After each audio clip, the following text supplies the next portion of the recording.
The moral behind Lesson 0 is probably the most straightforward of the episodes that I plan to cover. To quote Fluttershy and Rainbow Dash, you should always take your friends' worries seriously, even if you don't think they have anything to worry about. Sometimes our friends come to us for help. More often than not, the reason they do this is because they feel that they can't handle the problem alone and trust you to be both willing and able to help them. It's extremely important that, as friends, we make that effort once the situation has presented itself or risk losing that trust, which, as stated many times before, is the fastest way to lose a friend.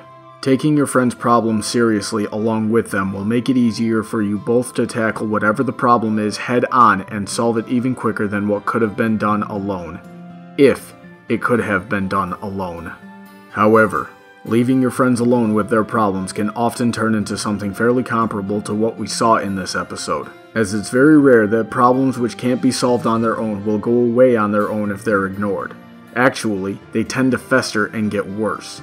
In the worst case scenarios, they tend to cause irreversible damage to whatever they were affecting as well as the friends and family of those involved. Ignoring someone's call for help, however small, is what turns problems like "This is not nothing, this is everything" to this, "What in the name of all things oats and apples is going on here?" or even this to this.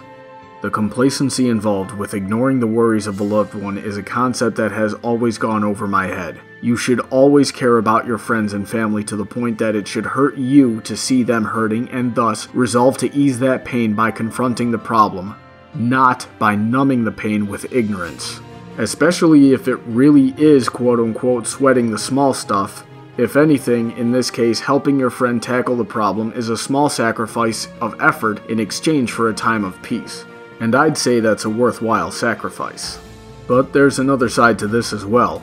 Despite everything that I just said, Rarity and Pinkie Pie had a strong point when they said, "And you shouldn't let your worries turn a small problem into a really big problem."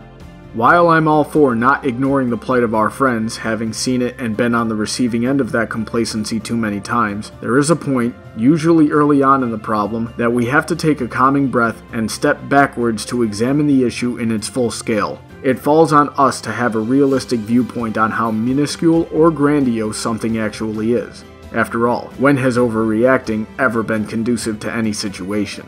So even if we can't solve the problem on our own, we can at least stop ourselves from blowing a small problem out of proportion. Then, as long as we take the worries of our friends seriously, we can keep the whole town from falling into chaos as well. And that's the moral of the story.